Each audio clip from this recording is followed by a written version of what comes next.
This is an article I got from the website of Kitchener City News, and I decided to share this.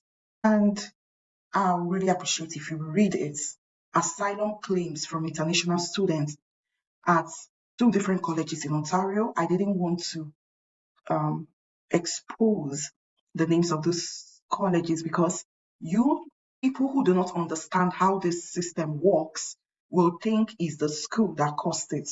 For me, it is not the school. In fact, it is just the report from two schools, so many students from other schools, so many international students are in this position right now. This is just the statistics from 2022 to 2023. By the time they release the statistics from 2023 to 2024, it is going to be double the number you are seeing here. These are students who graduated from schools in Canada. In this instance, from Ontario, they got their postgraduate work permit. And after they finished their postgraduate work permit, they were supposed to get a permanent residence, but it eventually did not get them permanent resident.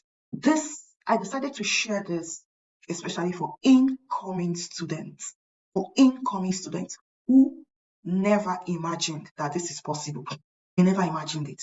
So the article says that asylum claims from international students at A college increased from 300 in 2022 to almost 700 in 2023. At B college, asylum claims jumped from 106 to 450 at the same period.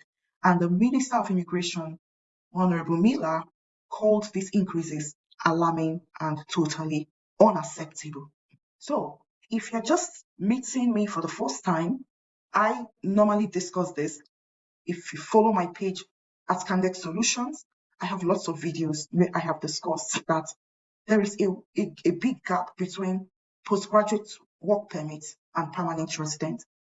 For the fact that you are coming in here to do a study program and at the end you get a postgraduate work permit does not mean that you are automatically transiting to PR, that's permanent resident.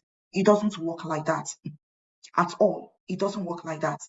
So these students, some did 2 years program, had 3 years postgraduate work permit, making it a total of 5 years they have spent in Canada.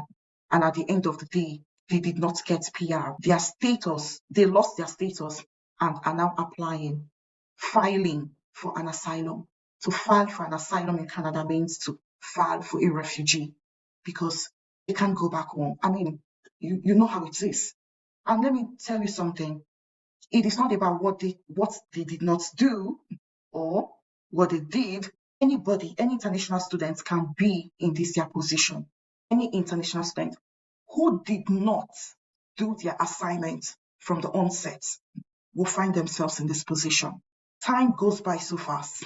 So if you're thinking, I'll be getting 3 years postgraduate work permit, like presently for master's students, or if you finish your program, they give you 3 years postgraduate work permit. If you did not do your assignment from the onset, you end up like this. They came here, they invested so much, they paid so much, but this is where they found themselves. I am making this video because I do not want you to also find yourself in this position.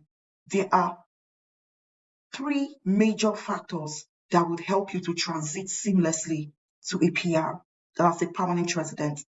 The first is your course selection. Your course selection must align with the occupation in demand in the province you are studying. Secondly, you must be eligible for the nomination criteria of that province to get a permanent resident.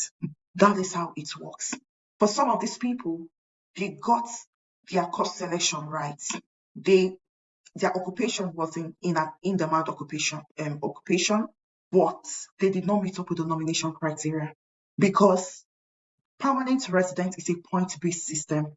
It is point-based. So many things are calculated. So it's possible that you are working an in-demand occupation, but did not meet up with other criteria to boost your points. In that case, you lose out. And it's also possible that even when some of them knew that they couldn't meet up with the criteria, they didn't know another province to go to.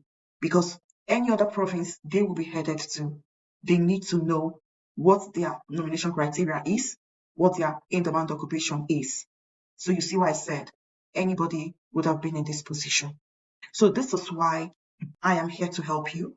I help my clients using 5-step framework: course selection, institute selection, provincial selection, the right national occupation classification code, and the readiness to start working immediately you graduate, because that is another factor that messes up international students. Some of them graduate because their occupation is not in great supply, it's not in demand. It takes them another 6 months before they get a job. You can imagine 6 months out of your postgraduate work period, you are already close to facing the situation you are reading on my screen right now. So I am here to help you to achieve this so that you can have your peace of mind as you study in Canada. If you are interested, please use the link below and book a consultation. And I will take you through this 5-step framework and get you your own personalized blueprint from when you come in to when you get your PR. You will be well guided. So click on that link and make and book for a session. I look forward to seeing you at the other side.